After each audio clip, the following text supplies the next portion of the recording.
প্রিয় মুসলিম ভাইরা, আমি আপনি যখন সমাজের মধ্যে অপর মুসলিম ভাইয়ের সমালোচনা করি, তাকে নিয়ে বিদ্রোহ করি, তখন আমি আপনি একটুও ভাবি না যে তার সম্মানবোধ আছে নাকি নেই।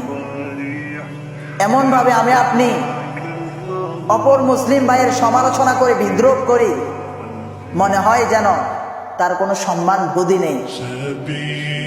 অথচ কি জানেন ভাই, অতি সাধারণ থেকে সাধারণ মানুষেরও একটা আত্মমর্যাদা বোধ রয়েছে, কিন্তু আমরা তার প্রতি খেয়াল করি না।